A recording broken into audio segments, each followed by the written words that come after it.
more senior members of the arbitration community. Members of the CIArb may apply to participate in the mentoring program at the start of each new cycle. Mentor groups are formed of young mentees assigned to a mentor, a senior arbitration ADR expert, and a mentor supporter, an established practitioner. Mentor and mentor supporter will be available to provide the mentees with career guidance and arbitration ADR practical knowledge. The cycle will be 1 year, and the group can coordinate to develop a plan of activities aiming to develop relationship among the entire group, with potential activities like workshops, video conferences, publishing articles, sharing information, and networking opportunities. For more information, you can go to the link indicated in the slides. Regarding today's webinar, I request you to post your questions in the Q&A section and not in the chat box or the comments. We will take questions from the Q&A section only, as we expect to receive many questions, and we may not be able to answer all the questions. Questions with the largest number of votes will be answered at the end of the webinar. The introduction of the respected speakers will be somewhat different from the normal webinar, as the webinar will take a theme of simulation or a mock case of an arbitration, and therefore I humbly introduce myself first as the sole arbitrator. I am Mahmoud El Saadany. I hold the double major degrees in construction engineering and in law. I earned a bachelor degree in construction engineering in Shams University, and a master degree in construction law arbitration LLM Robert Gold.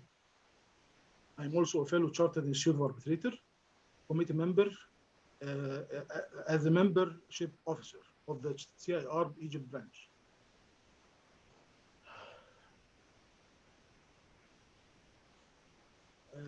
With us is Dr. Waleed El Nemr. Is well known to all the construction field in Egypt and others. He's a renowned speaker in many other seminars. Dr. Waleed completed the PhD degree from the University of Salford. He completed his bachelor and master's degree in construction engineering from the American University in Cairo, as well as a master degree in law with specialization in construction law and arbitration from Robert Gordon University. He is a fellow under the Chartered Institute Arbitrator and the vice president of the Egypt branch. He is also a member of the Association of the Advancement of Coast Engineering International and president of the Egypt section, and is currently the vice president. He is also a certified mediator, and he is currently the director of Hill International Africa branch based in Egypt, and is an adjunct assistant professor in the construction engineering department of the American University. Dr. Waleed, you are welcome.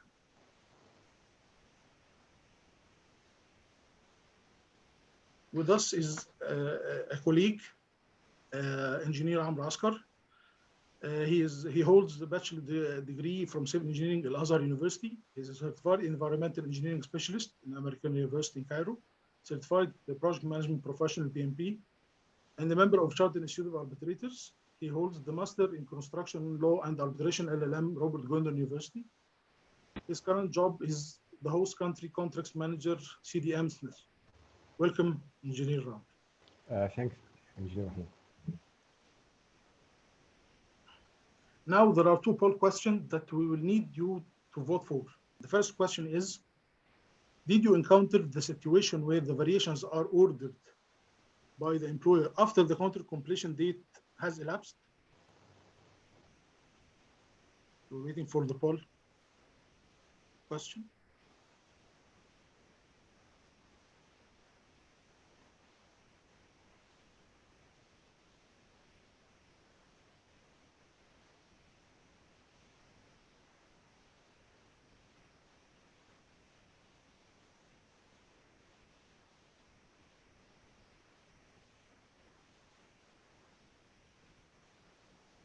Okay, now we can receive.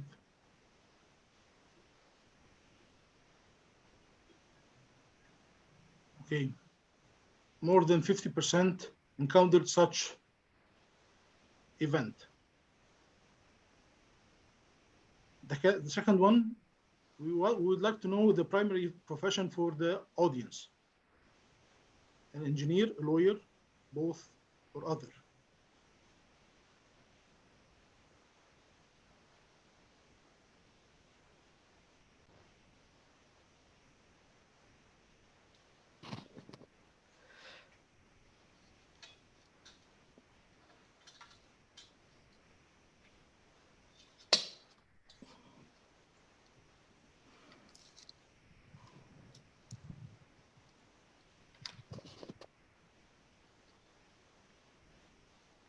Now we can choose. You can see the vote.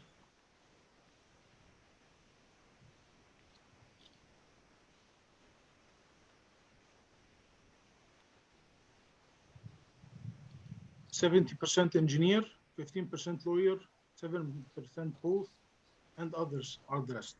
So the majority are engineers.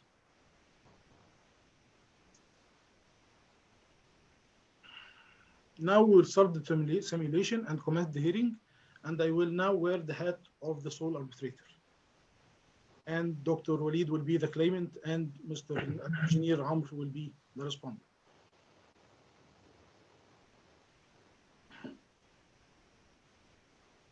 Thank you, Mr. Claimant. Thank you, Mr. Respondent, for attending the hearing dated 15th of August, 2020. I would like to start with an outline brief on my opening statement. We will discuss the housekeeping, facts of the case, understanding of net versus gross theory, and hearing procedures.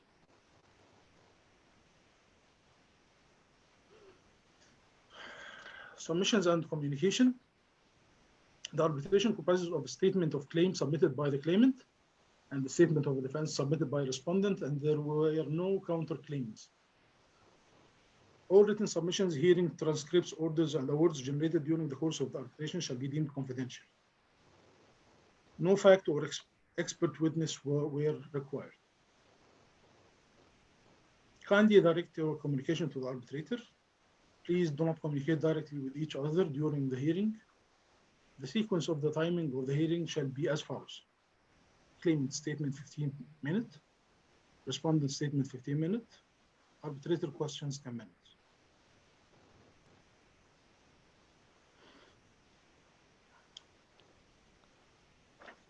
Let me summarize the facts of the case as I understand them from your submissions.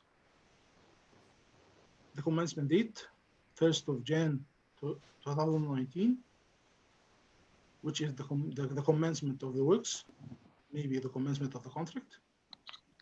Contract completion date, 28th of November 2019. This is the contractual completion date. However, the actual completion date is 1st of April 2020. That means that the works delayed till 1st of April 2020.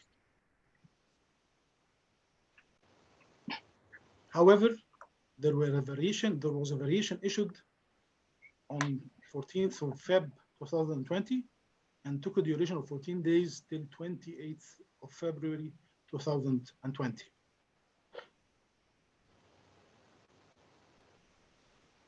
The respondent issued an extension of time till 12th of December 2019, which is 14 days from the contractual completion date, 28th of November 2019. From here to here, as you can see. Please confirm my understanding.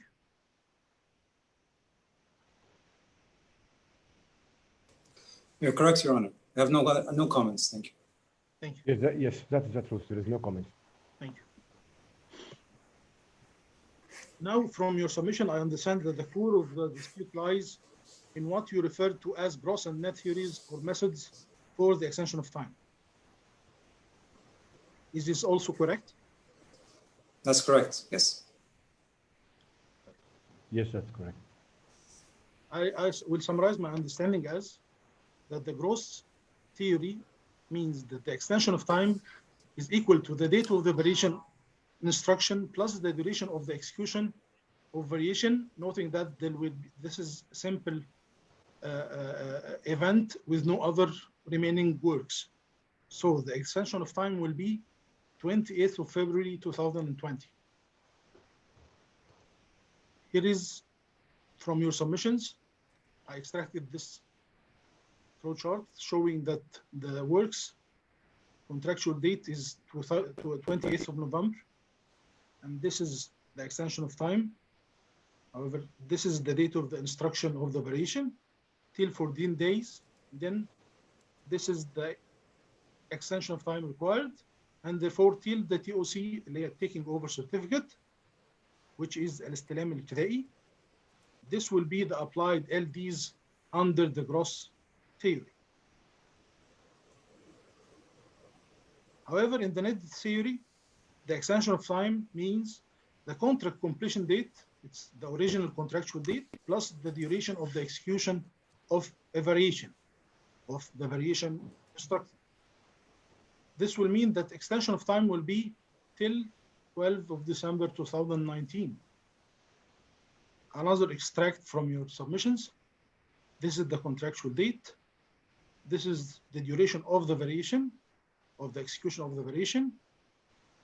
And this is the LDs that will be applied due to such theory. Yes, I'm confirming that. Yes, I'm confirming that. Okay. So this is the just comparison as a quick glimpse. This is the LD which will be required under the gross theory, and this will be the LDs under the net theory. Here is from the date of issuance of the variation till the execution, and this is ignoring the variation issuance date and calculating the extension of time from the contractual completion date.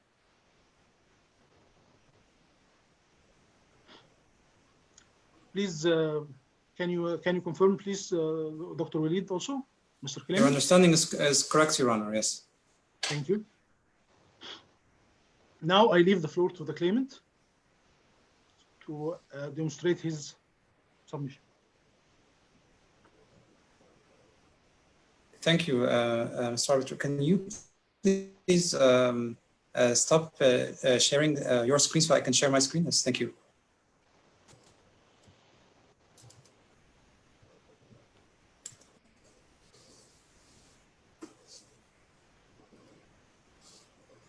Thank you, Your Honor.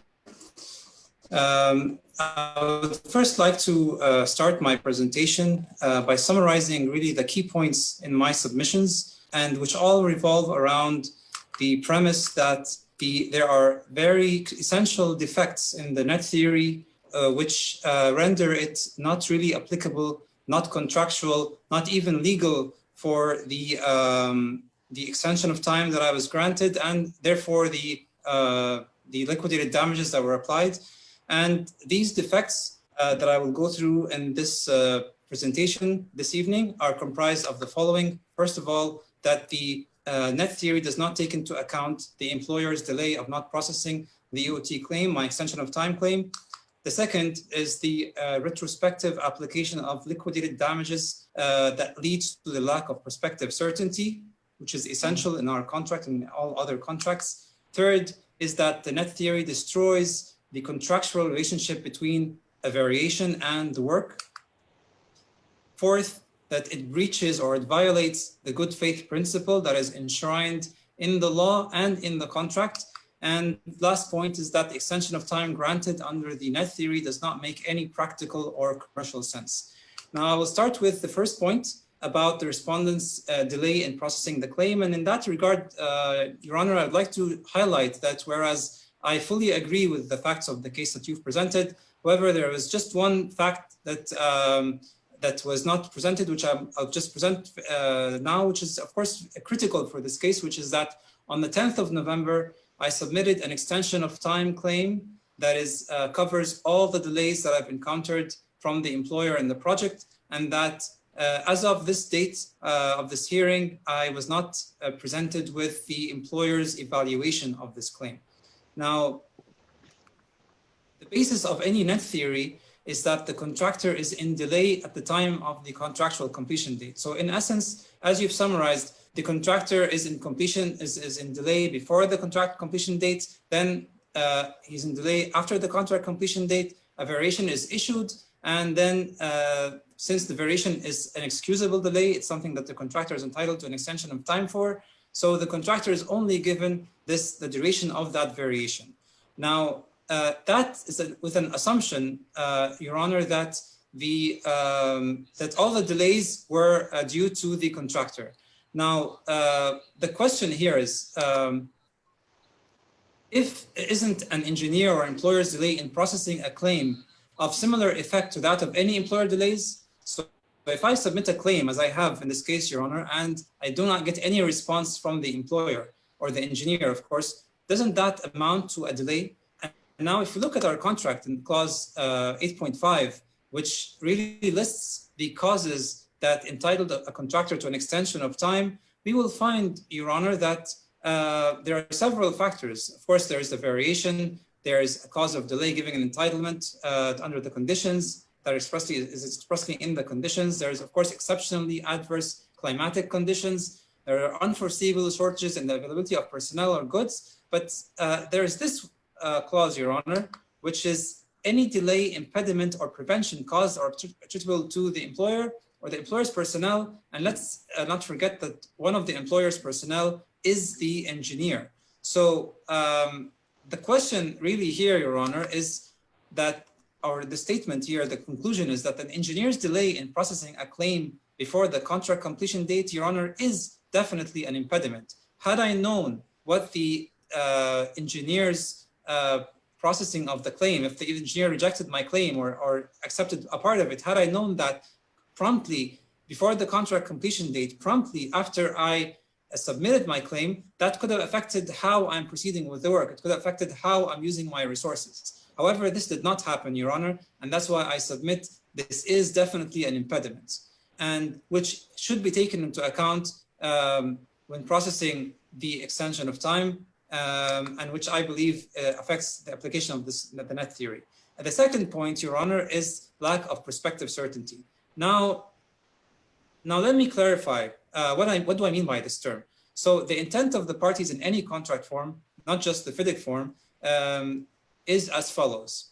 First of all, a time for completion is defined in the contract. The parties agree what the completion date is going to be. So in this case, in the FIDIC 2017, it's in subclause 8.2. The contractor submits a program or a time schedule that demonstrates how the contractor will achieve this time for completion, and that is in subclause 8.3.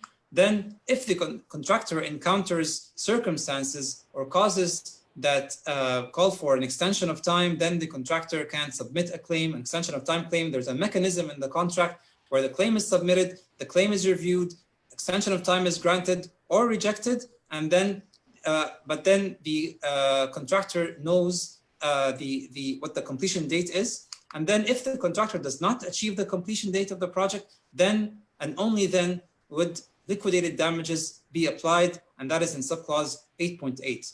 So in other words, Your Honor, what am I trying to say here? Now, the contractor, which is represented here, who is represented here by this I, always has in front of him the contract completion date. The contractor is always aware that the contract completion date is in the future. He sees it in front of him. He can plan accordingly. And therefore, that is what I mean by prospective certainty. So prospective because that's something in the future, and certainty because it is something that is, the contractor is certain about what the completion date is. So that's why that's crucial in any construction contract, Your Honor, that the contractor knows and can plan accordingly for the contract completion date. So what happens in the net theory as applied in this case? In the net method, the contract completion date has lapsed, and then the contractor is instructed to implement a variation, and the contractor implements this variation, and then the project is completed. And then the extension of time, the determination for the extension of time that the contractor had submitted prior to the contractual completion date is now after the project is completed or prior to that. Of course, I can say prior or maybe after the contract, the completion date is the project is actually completed, or sometimes before that. However, the most important thing, way after the variation is completed, then the claim is determined, and the contractor is surprised to know that the completion date is way in the past. So the contractor had no idea what the completion date was at the time of performing this variation. So in other words, the contractor in this case, what he sees in front of him really is nothing but the unknown. There's nothing for the contractor is really working in the dark. And what has passed behind him is actually the contract completion date, and that, I submit, Your Honor, negates the intent of the contract, the intent of the parties of prospective certainty, and therefore that's why the application of the net theory, Your Honor, I submit, is not correct, and it's not correct construction practice. It was not the intent of the parties. The third point I want to raise, Your Honor, is that the relationship between the term variations and the work. And if we look at the definition of variations and work in our contract, you'll find that variations means any change to the works which is instructed as a variation. I emphasize here, Your Honor, any change to the works. So therefore, a variation is part of the works. It cannot be separated from the works. So in other words, if variations are part of the works and a variation is ordered after the contract completion date, then the works would not be considered complete, Your Honor, until the variation and its effects are completed. And let's remember here one thing, that this variation is, that's the variation being ordered late, that's not because of the contractor, that's because of the employer. The employer just remembered weeks after the contract completion date that there was a piece of the work, a part of the work that the owner wants to implement, and it is so essential that the employer would not issue a taking over certificate to the contractor until this work is done. So that's not really the fault of the contractor. If had the employer really, if that variation was essential for the works, why wouldn't the employer remember to issue this variation before the contract completion date? So this, by choosing to instruct a variation months or weeks after the contract completion date, the owner has effectively extended the scope of work in the contract. And if he extended the scope of work in the contract, we know that the contractual, that the time for completion is related to the works, the completion of the works. Therefore, the employer made a conscious decision to extend the works of the contract and therefore extend the time for completion of the contracts, and therefore should not apply damages after that extended works. And that, of course, is a negation of the net theory, because the net theory attempts to segregate this variation and the variation and the works. It attempts to put the carriage before the horse.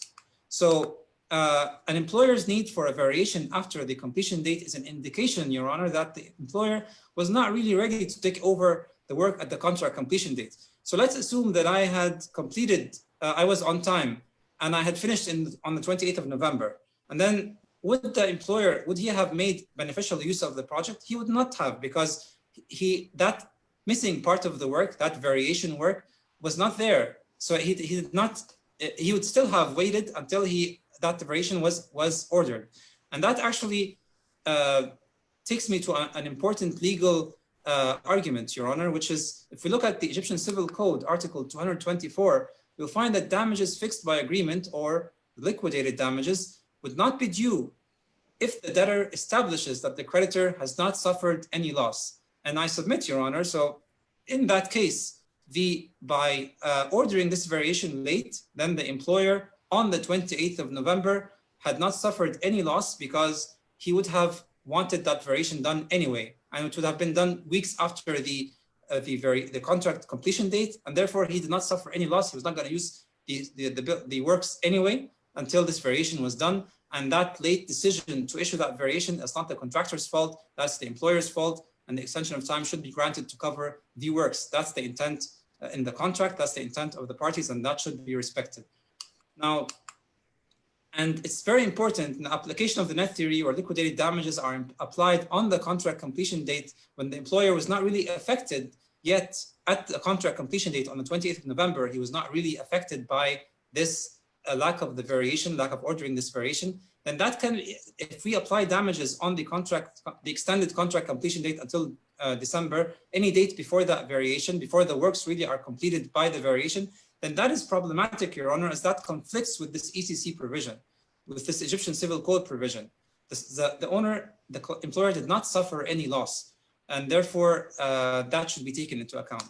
Now, the fourth point that I want to mention is about the violation of good faith. And as we all know, Your Honor, that good faith is enshrined in the Egyptian Civil Code by Article 148. It's also in a lot of civil codes around the world. And in Egypt, Article 148 mentions that a contract must be performed in accordance with its contents and in compliance with the requirements of good faith, and that the contract binds the contracting party not only regarding the express conditions, but as a sequel to the contract, there are the law, usage, al-urf, and equity, fairness. So actually, all these are deemed to be a sequel of the contract. So it's not just, we're not just looking at the contract conditions, we are looking at all these factors put into place. And so good faith, fairness plays an important part. Now, in our contract, we have a new provision in the FIDIC 2017, which is the 8.4 advance warning, where the parties and the engineer all have an obligation, a common obligation, which is to warn each other in advance about a possible adverse circumstances that may affect the work of the contractor's personnel, the performance of the works, something that will increase the contract price or the time. So that, Your Honor, this advance warning is really a form of good faith. So it's like FIDIC has really paid attention to this concept of good faith and made it an integral part of the contract. So whereas it was in the Egyptian civil law all along as a mandatory obligation, now it's a contractual obligation. So good faith is important in both contract and the law. Now, moving on from that principle of good faith, there's the delayed damages clause in the contract, clause 8.8, which obligates the employer to comply with the claim provisions in the contract 20.2. And as we know, the 20.2 has a time bar where the contractor and the employer equally would lose their rights if they do not comply with the notice and detailed particulars provisions in the contract, with the notice in particular. So in that case, if the employer wants to apply liquidated damages, the employer must present a notice to the contractor that I will apply liquidated damages, and which did not happen in this project. And that, by the way, Your Honor, actually supports my understanding of prospective certainty.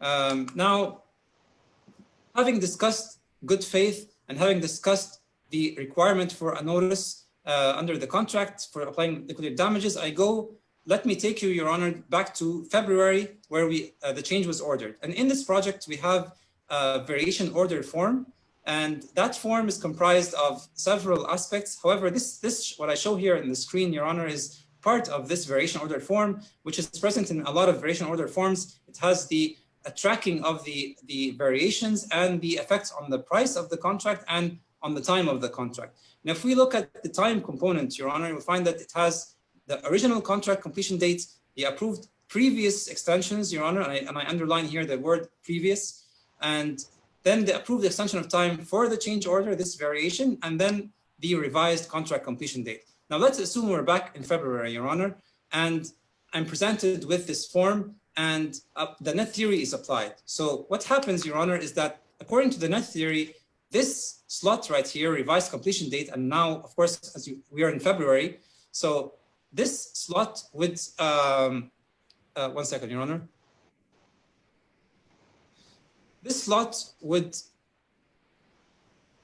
result in yield a completion date, a revised contract completion date that is in the past, that is December. So I'm here in February on the field going to implement a change, and I know, and the employer is presenting me with a form that the completion date, the revised completion date is December.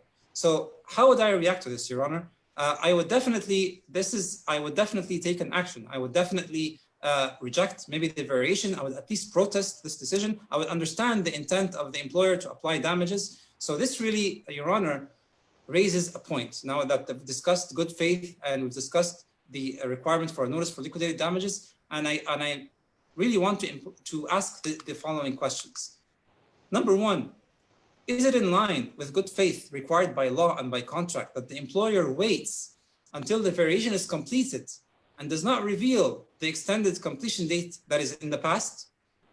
This is like a form of concealment, Your Honor. And in doing so, doesn't this amount to tricking the contractor? And by the variation being completed and the employer having the benefit of the variation and then applying damages after that, doesn't this amount to unjust enrichment? Objection. What do you mean by tricking? Also, there is no unjust enrichment. There is a contract here. I'm sorry. So what else would you call it? Order, please, order. Kindly remember the ground rules of the hearing.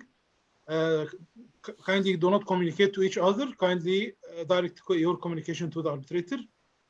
Please proceed, Mr. Claimant. Thank you, Your Honor. The last point that I really wanted to mention was that the application of the net theory really negates common sense in practice, Your Honor. And I will just present this by very few simple points and facts that we should consider. Number one, the completion date of the project was 28th of November. This is the contract completion date that we have agreed upon. The variation date was 14th of February 2020. The variation was completed on the 28th of February 2020. And the response to my extension of time, the extended completion date, and I put an extended in quotes, is 12th of December 2019. Now the question, Your Honor, does this make any sense? Now, of course, if I'm asking this question, we should take into account that there may be forensic delay analysts, forensic planners, arbitrators, with all respect to you, Your Honor, judges, lawyers who would be opening up this case after the project is completed. They would look at paperwork and they treat this project as like a group of activities, and they would apply all theoretical methods to measure, to assess whether damages are applied or not, and the delay. However, let us consider what's happening in the field, Your Honor. When we are in the field and the contractor performs a variation in February, and the contractor knows then that is informed that the extended completion date is in December, that, Your Honor, does not make any practical sense whatsoever, and it should have been concealed and known to the contractor from the very start. And with that, Your Honor, I conclude my presentation, and I thank you very, very much for your attention. Thank you, Mr. Claimant. Mr. Respondent, the floor is yours. Hold on to share my screen.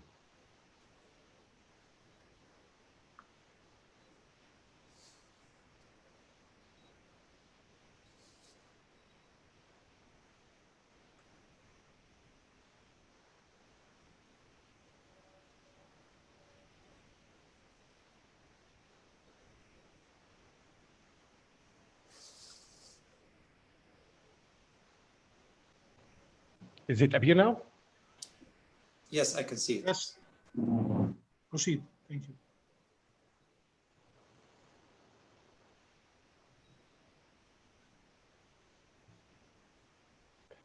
Sorry for appearing like a ghost in the camera during two IT issues. Okay.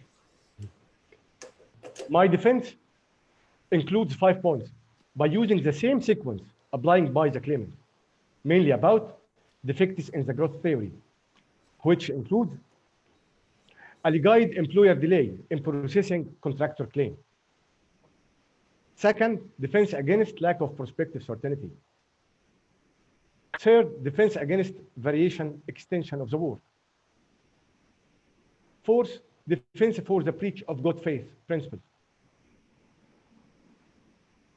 Fifth and last point, net theory is considered fair and reasonable. Point 1, alleged employer delay in processing contractor claim. This point of defense is dedicated for the extension of time claim submitted before the contractual completion date. We shall ask ourselves here, did the claimant abide by the contractual procedures when submitting his claim? Also, what are the contractual consequences of such failure? As you see here, Mr. Respectable Arbitrator, the contractor is entitled to extension of time subject to following the procedures under subclause 20.2. But did the claimant abide by these procedures?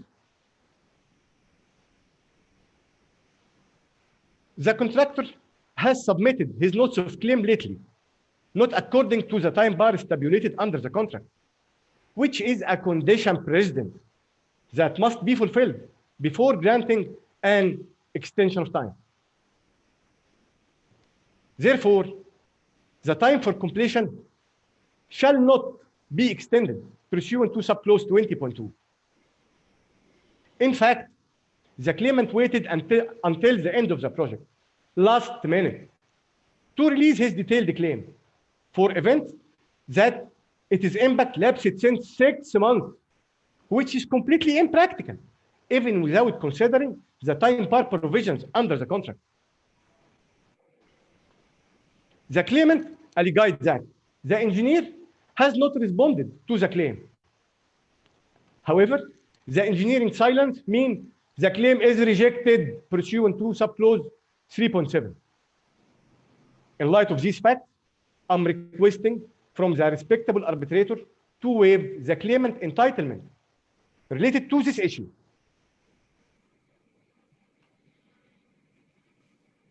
Now, we move to the second point, defense against lack of prospective certainty. I will recall that my defense from this point to the fifth point is dedicated for the late variation issue. The claimant was emphasizing in his statement about prospective certainty philosophy. But the prospective certainty has no basis under the law. As a proof of this, the claimant did not refer to any legal reference for this point. The effect of applying the gross method alleged by the claimant, it wipes out all the claimant culpable delay, specifically 2.5 months, all delay between the contract completion date and the date of issuing this late variation order, by turning all delay to that point without paying attention to who is accountable for the occurred delay. Frankly, Mr. Arbitrator, applying the gross method approach is not considered fair and reasonable. The Egyptian Civil Code under Article 148(2) stated, a contract binds the contracting party not only as regard its expressed condition, but also as regard everything which according to law usage. Again, law usage, al-urf. Therefore, for guidance and to comply with the international construction standard usage, we'll cite here a similar British case, Palfar-Pitty, concerning the same debate, net versus gross approach, which concluded by applying the net approach by the Court of Appeal, pertinent to the similar facts presented in our case here. In addition, I'm citing the Society of Construction Law Protocol, 2nd edition, released in February 2017, which is a significant international guidance for determining extensions of time and the compensation for delay and disruption. As shown, Mr. Respectable Arbitrator, the contractor delay in such a situation is not exonerated, and any extension of time should be simply added to the contract completion date. Again, is not exonerated, and any extension of time should simply be added to the contract completion date. In other words, the 14 days to execute this late variation order shall be added to the contract completion date, 28th of November, 2019. Also, I will go to Robert Knowles, who is a very well-known author in his well-known book, 200 Contractual Problems and Their Solutions, 3rd edition, specifically page 130, who referred to this dilemma and uphold applying the net approach by extending the completion date by the net period of delay. As you see, respectable arbitrator, applying the net approach in this situation is an international construction standard. Third point, defense against variation extended the work. I'm admitting here that the respondent late request for additional finishing work is a variation order. But the claimant logic that the work are not complete until the variations are completed, frankly, is not accepted, as it have neither a contractual nor legal reference.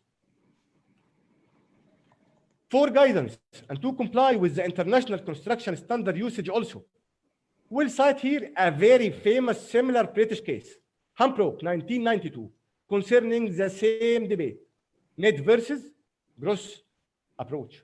In this case, it was wrongly assumed by the contractor one worker was performing one-day work pertinent to late variation order, the contractual completion date to be extended to that day.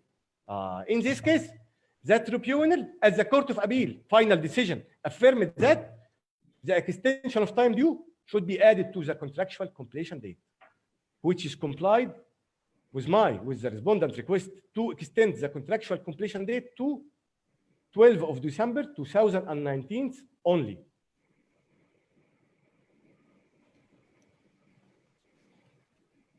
The claimant referred to the Egyptian Civil Code, Article 224, which stated clearly, damages fixed by agreement are not due if the claimant establishes that the respondent has not suffered any losses, but without presenting any evidence for no losses. Again, without presenting any evidence for no losses.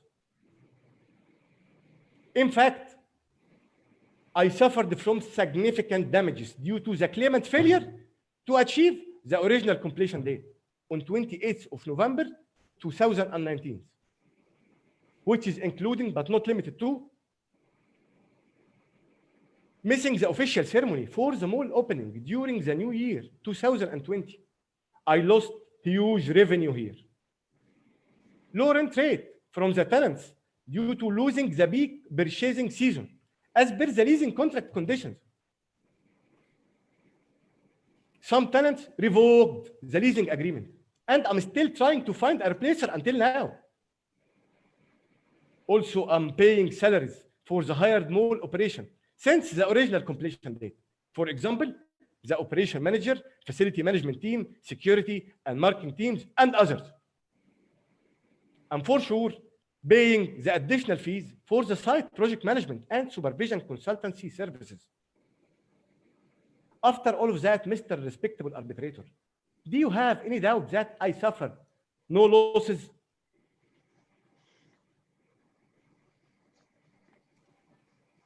This late variation order is not indication for the employer unpreparedness to take over the works. As you said, Mr. Respectable Arbitrator, the arbitration process is confidential, so I will disclose that. This late variation order issued only to draw the tenant's attention for improving the finishing works, as the mall is targeting type A customers, instead of focusing on the failure to achieve the completion date and to avoid further claims from their side. However, the claimant may not benefit from challenging the agreed liquidated damages amount by applying the net approach, which could entitle the respondent to sue for his general or unliquidated damages relief in the statement of defense that's submitted to you, Mr. Respectable Arbitrator, for the actual damages suffered, which will exceed the liquidated damages ceiling amount by far. By the way, this could be easily proved in this case.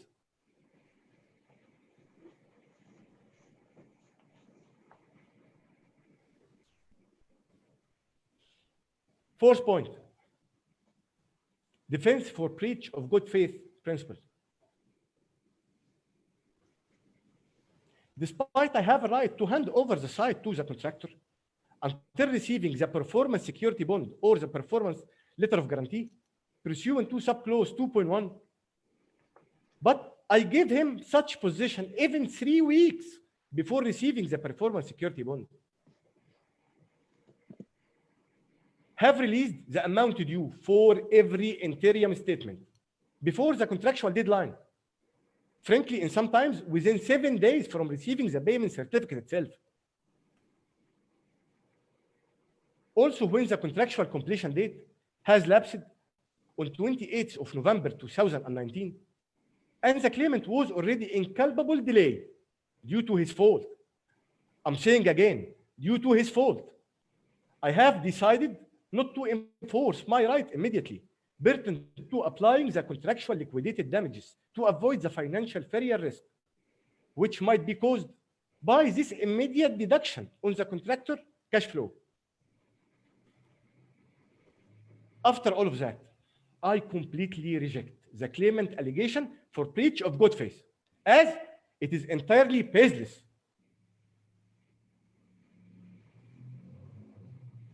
Now we move to the fifth point, my last point of defense.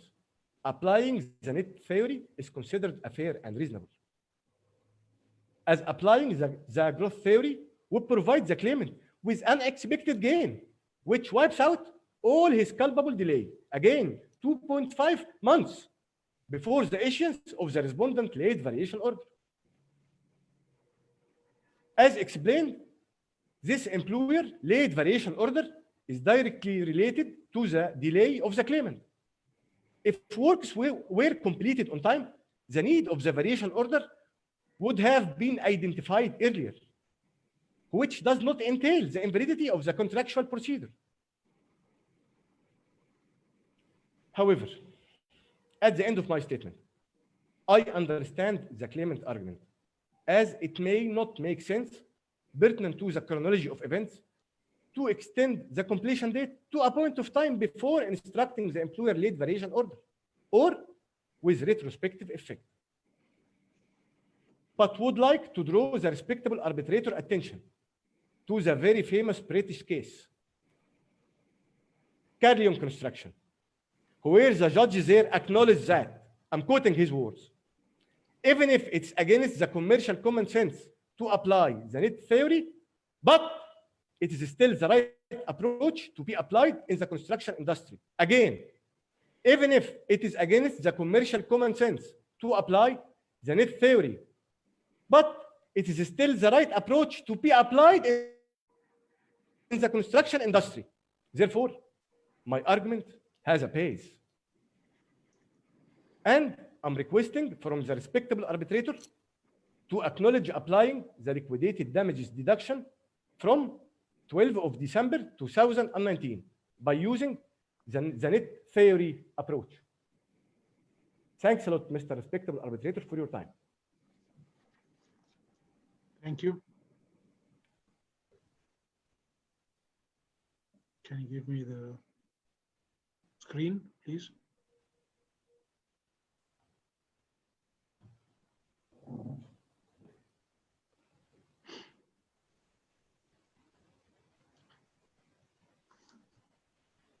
So, thank you, Mr. Claimant and Mr. Respondent, for your well-identified presentation.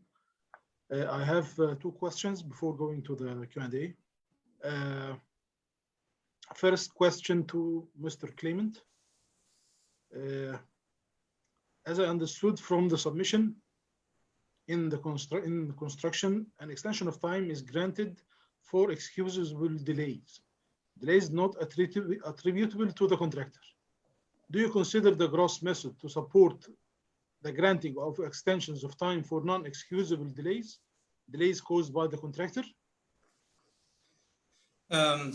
Your Honor, of course, I understand this argument, and yes, I can see the logic in this argument that since I was, my progress was slow before the contract completion date, and after the completion date, until the variation was ordered.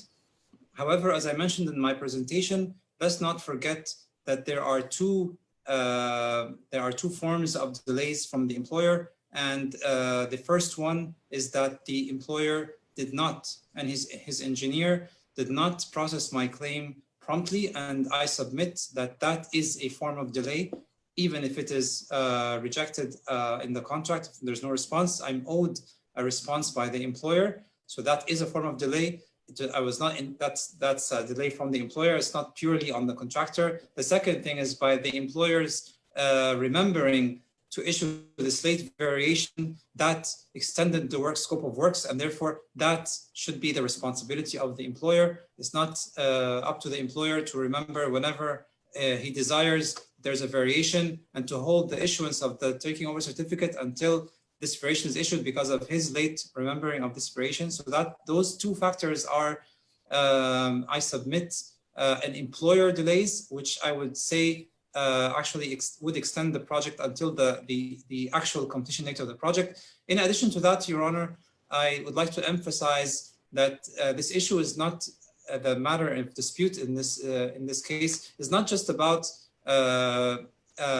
net versus gross in terms of just culpable delays or not, but let's not forget the good faith factor, the legal factor here, which governs all contract procedures. And I submit that concealing this, the respondent's intentions and applying damages on a retrospective date that I had no idea about at the time of performing the variation, I believe that has a legal impact, and that definitely takes into governs this issue of that's raised in this question here about just the matter of excusable versus non-excusable delays. That should be taken into account, Your Honor. Thank you. Okay, thank you. Second question for the respondent.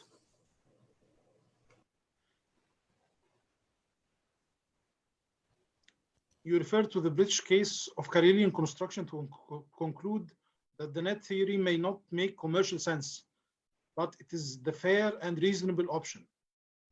Is this an admittance that it doesn't make practical sense, as the claimant alleges in his submissions and presentation? Let me say that, Mr. Respectable Arbitrator, practical sense is a difference than commercial sense. However, I will recall the judge's words.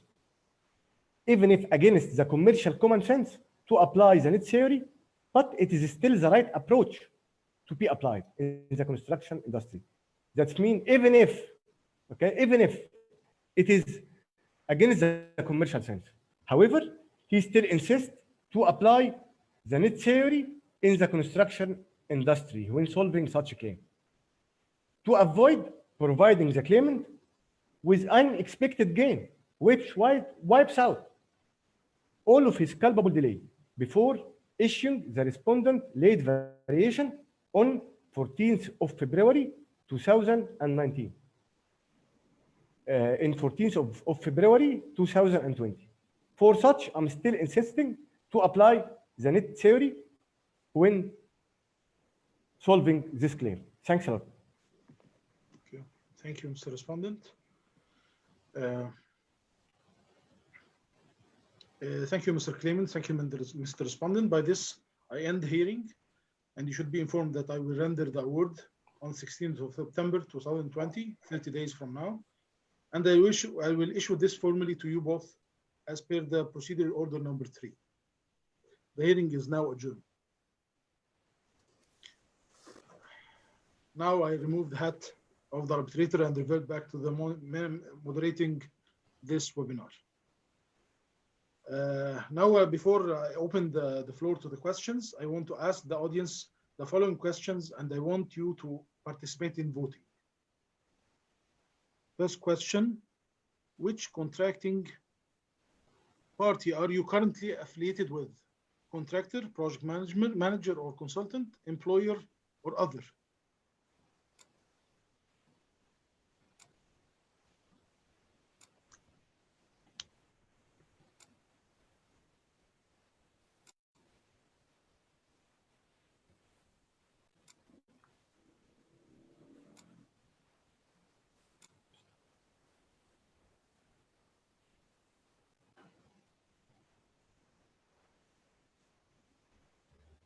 Okay.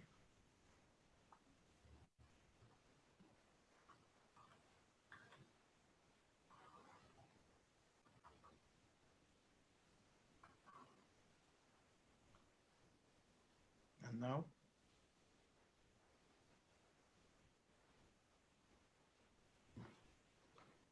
Okay. 46% the contractor, project manager and consultant 31%, employer 15%, and others 8%. The second one, which method do you feel inclined towards after this webinar, net or gross?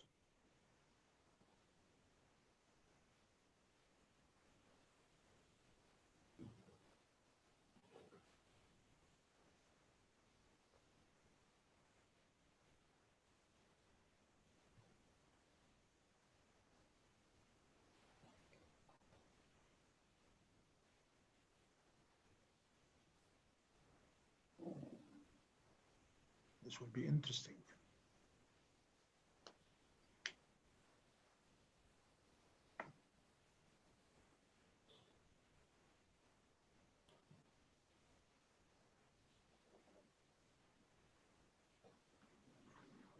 Okay.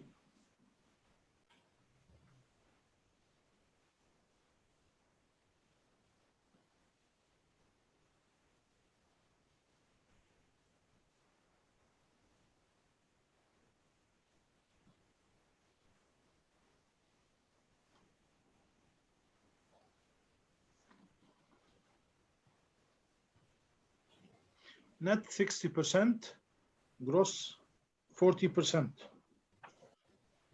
Okay, so from the percentages I can see that the project manager and employer 31% and 15% is almost 40%, which is the the percent of the gross theory. So I think that the project managers, consultant, and employers choose the gross method against the net method applied by the contractors, and others, I think, there will be the lawyers. Okay. Now I open the floor for the questions that will be in the Q&A section. Bashwans Mahmoud, I would request Bashwans Amr, if you can now reveal yourself, because the ghost thing has now taken absolute form. If you can you can show yourself now with no background, hey, probably, so that we can yes, welcome. Thank you. Okay, thank you.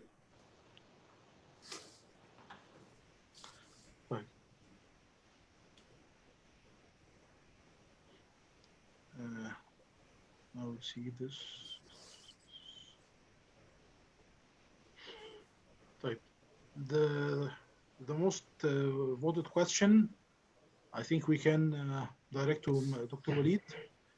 Can you relate the time at large concept application in the scenario presented, since the extension of time was not granted for additional variation works? Secondly, if a variation was confirmed post contract completion date, should this be subject of a new contract, and or a contractor can refuse to undertake the variation as part of the original works? That's a good question. Of course, the fact that the contract completion date has lapsed and there was no contractual date before that. For example, there was no response to the contractor's claim. There was no extension of time. In that case, by the UK sense, the time is at large. In Egypt, there's no time at large concept, but still, you can say the completion date is undefined. Now, and that's what, of course, an argument the contractor would argue is, I'd say, for example, in 1st of December, we would say there is no contract completion date. However,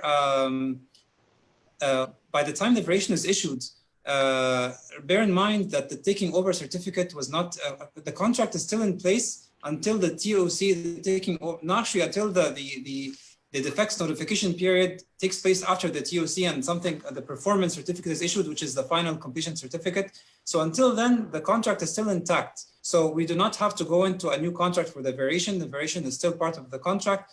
Can the contractor refuse to perform? Actually, what the FIDIC contract says is once a taking over certificate is issued, and the employer orders a variation after the taking over certificate. So in our case, if say the employer decides to order a variation in June, for example, in that case, the contractor may contractually say, I'm sorry, during the defects notification period, I do not have to perform any variation. But before that, so before 1st of April, the contractor is obligated to perform that variation, even if the contractor protests the application of damages or uses the gross theory to negate the net theory. I'm upholding also Dr. Waleed's words here. I will add only one thing, that is the contractor may also refuse to perform the variation order before issuing the taking over certificate, but with condition to be according to the provision of the contract. Like in 2017, if the product is off shelf, or it is against the governmental procedures, or there is 4 points is dedicated in 2017 for this issue. If he alleged and succeed to allege with this point, then he could refrain from making the variation order. Dr. Reed, I want to ask a sub-question here. Can we differentiate between a variation order which is substantial for the completion of the works and additional works that is not substantial for completing the works? Can the contractor refuse in such case? I don't believe a contractor can refuse, because whether it's an addition or not, whether it's essential for the works or not, it's still a variation according to the definition in 13.1. And whether it's substantial or not really is it's really the employer's prerogative. So it's the employer who decides. However, what a contractor can propose, say that the contractor thinks that it may not be substantial for the work, for example. Then what the contractor should do is the contractor can say to, why don't you issue taking over certificate, and I will do this insignificant variation work as part of the defects notification period, for example. This would be a good compromise. Give me the TOC, give me the taking over certificate, and let me do this insignificant variation during the defects notification period. And that's a win-win situation. Both parties would be happy. Okay. A question for Engineer Amr. What if the contractor requested the determination of a revised contract completion date, extension of time, before accepting to proceed with the variation? I'm sorry, may you repeat your words again? I'm sorry. What if the contractor requested the determination of a revised contract completion date, extension of time, before accepting to proceed with the variation order? Frankly, the contract is not entitled him to do that. But always, my recommendation to the employer, when he issuing a late variation order, to inform the contractor with the new completion date, even if it will be with retrospective approach. But he shall tell the contractor to avoid any kind of doubt. But the contractor cannot say, I'm not going to do that. Okay? Okay. Dr. Waleed, do you have any? No, I don't have any comments. Okay. Another question that I may direct to Engineer Amr. Could the owner or the contractor refer to any clause in FIDIC or SCL which does not exist in the signed contract? Look, he can. Look, he cannot refer to provision in other contract. Okay, but if there is nothing in the contract itself to speak about this dilemma, he can refer to the international standard, like the SCL protocol, as a tool to try to convince the employer with the contractor position, nothing else. Okay. Do you have to add anything, Dr. Waleed? Yeah, I was just going to say that when the contractor does that, first the question mentioned FIDIC, but let's remember that FIDIC is the contract in this case. But let's say if it's SCL or if it's AACE or any other standard, it's always encouraging for contractors to. I think it was a question. I think was for the employer, right? So the employer, it's beneficial for the employer to refer to that, because as Engineer Amr mentioned, It just shows what the international standards are saying. But when the employer makes these references, you should just know that it's not mulzima, it's not obligatory, it's not at the same level as the contract itself. That's I think the distinction. Okay, thank you. Mr. Hussein Gaber, I think it all depends. This is a statement, you can either respond.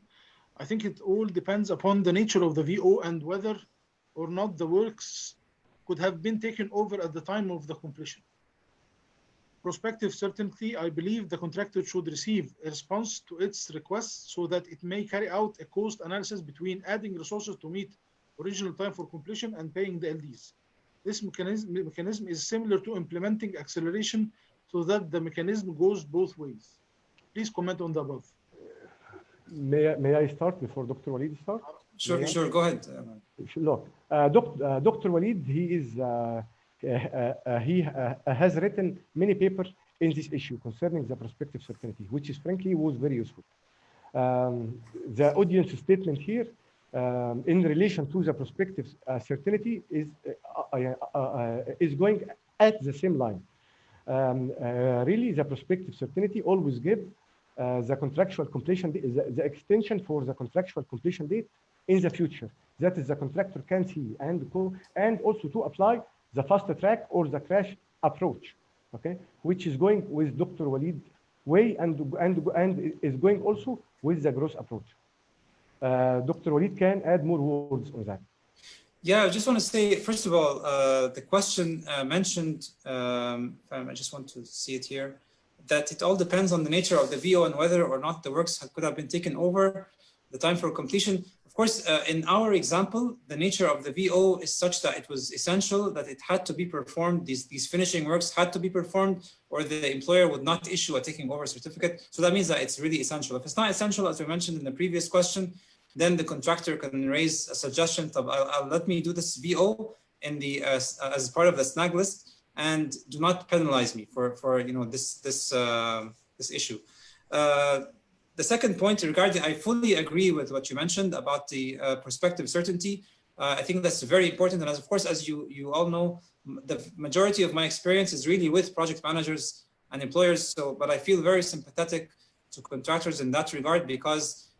As you mentioned in the question, if the contractor knows and the contractor can make an analysis and assessment between the costs of the LDs and the costs of getting acceleration, and actually in one of the papers that Engineer Amr referred to, one of the projects that I experienced, the contractor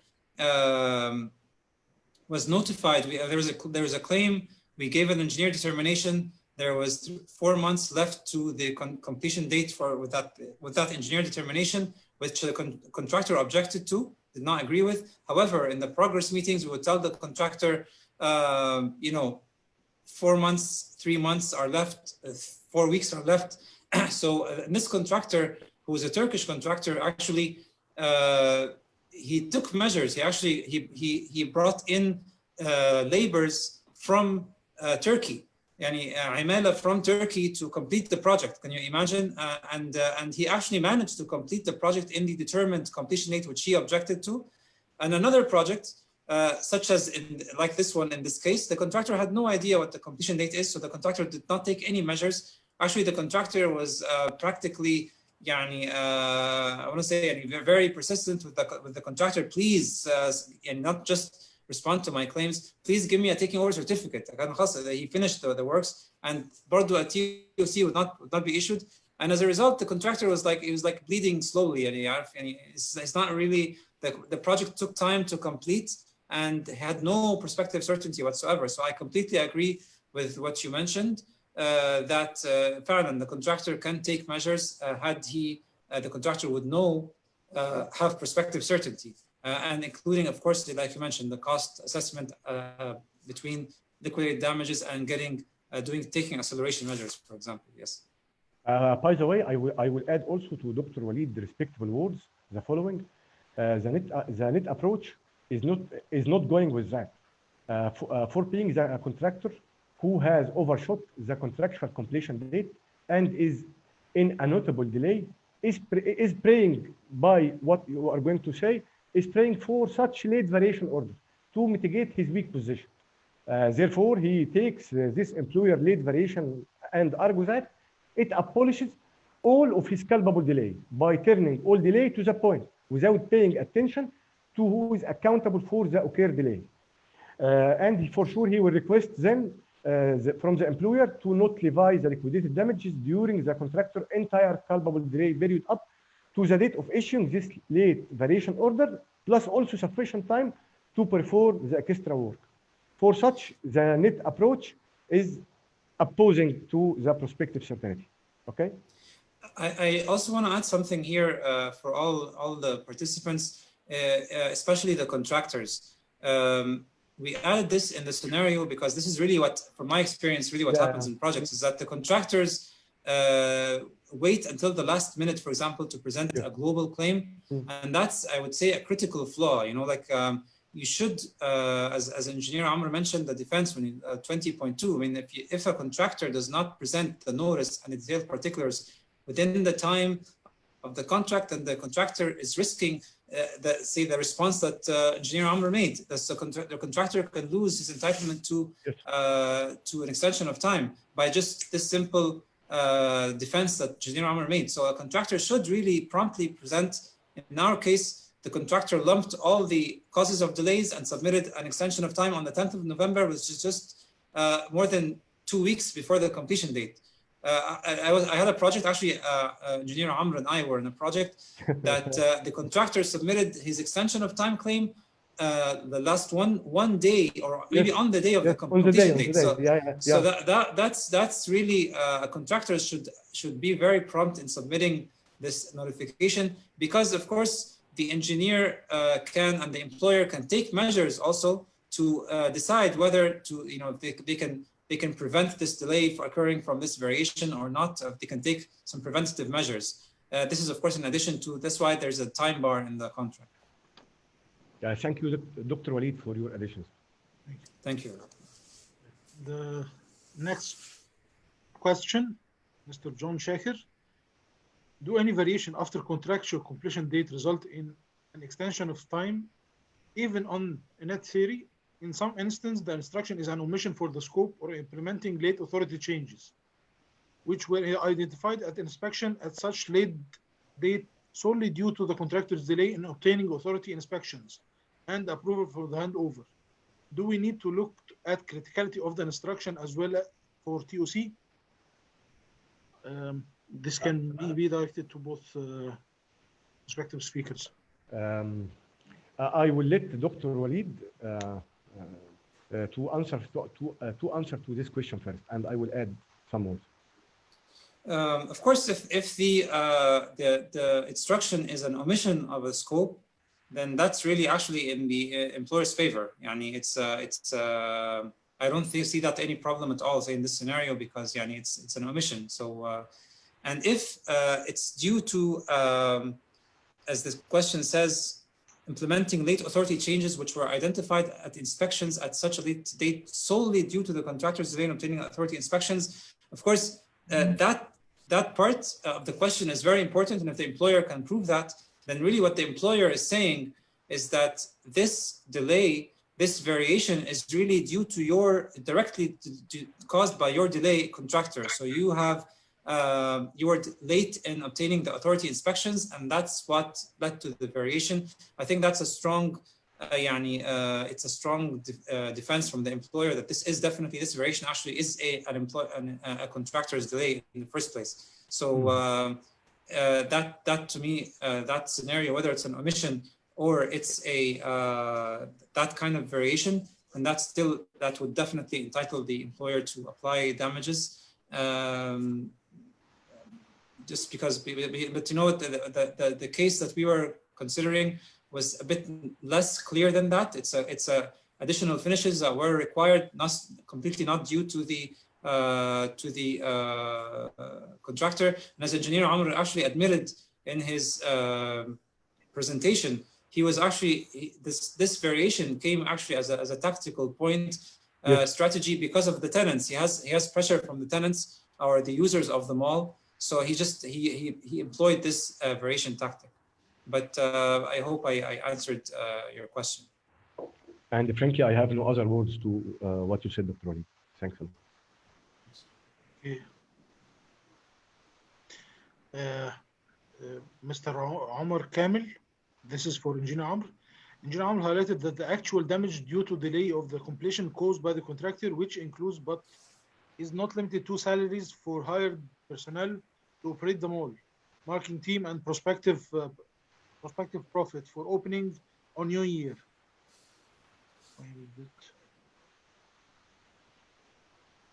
These costs that the employer endured, aren't they considered consequential damages, which according to the contract cannot be applied as penalties on the contractor?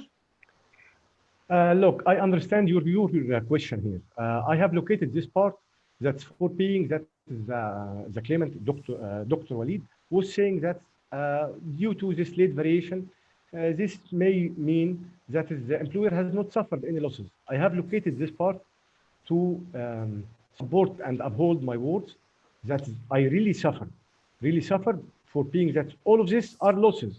And for sure, the liquidated damages is a pre-estimate. And the prudent employer shall make a calculation before locating the ceiling and the day rate or weekly rate for the liquidated damages.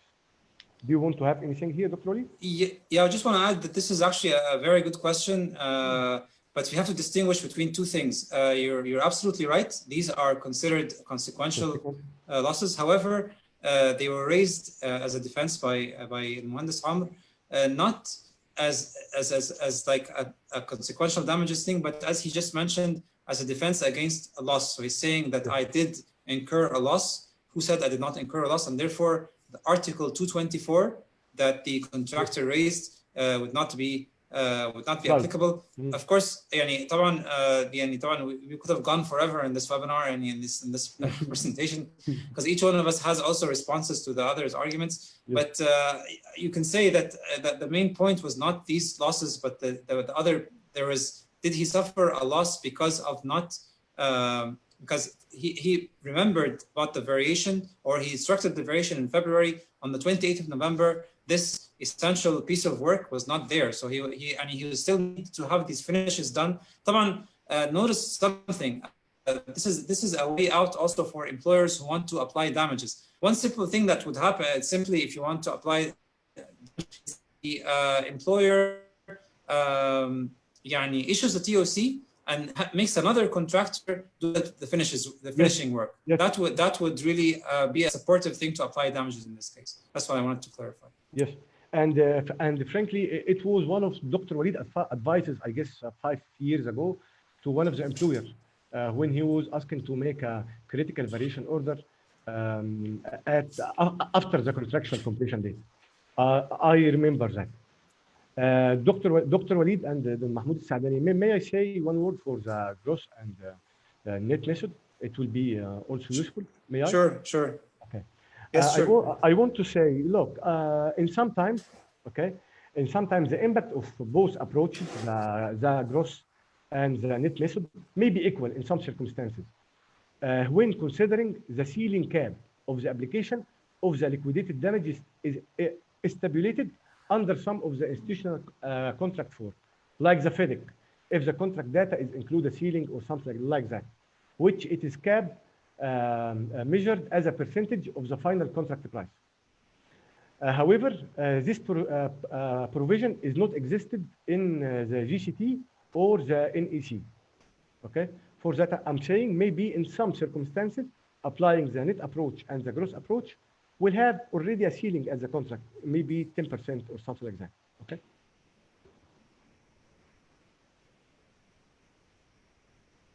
Okay.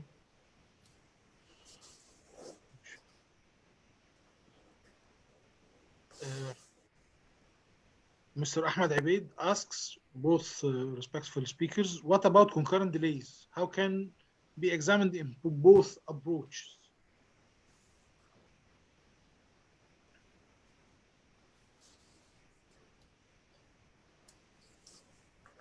I think in this case, there was not really a case of concurrent delays. So first of all, if you have concurrent delays, that's a totally different webinar, totally different topic. Yes. if at the contractual completion date of 28th of November, there were delays attributable to both the employer and the contractor, which effectively affected the critical path, that's another story altogether.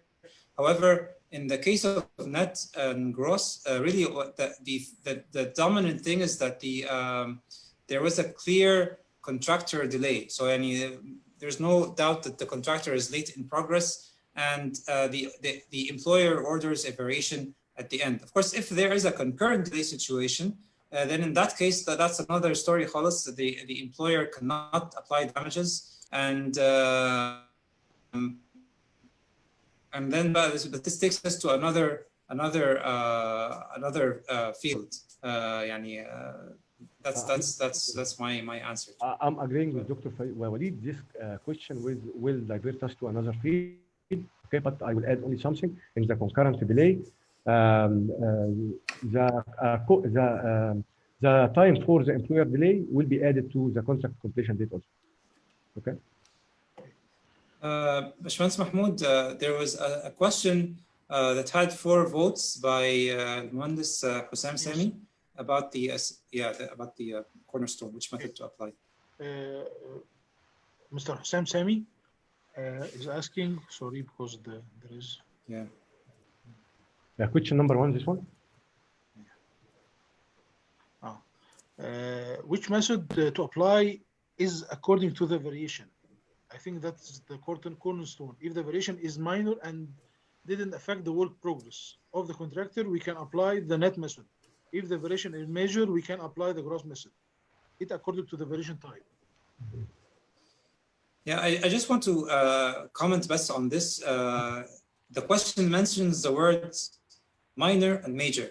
So the question that imposes itself on the question is, so who decides what's minor and what's major? Yes. This is going to be a debatable topic. The employer, for him, it's like حاجة بسيطة, it's minor. For the contractor, it's major. That's why it's something. I want to mention something very important. The solution يا جماعة to all this problem is very simple.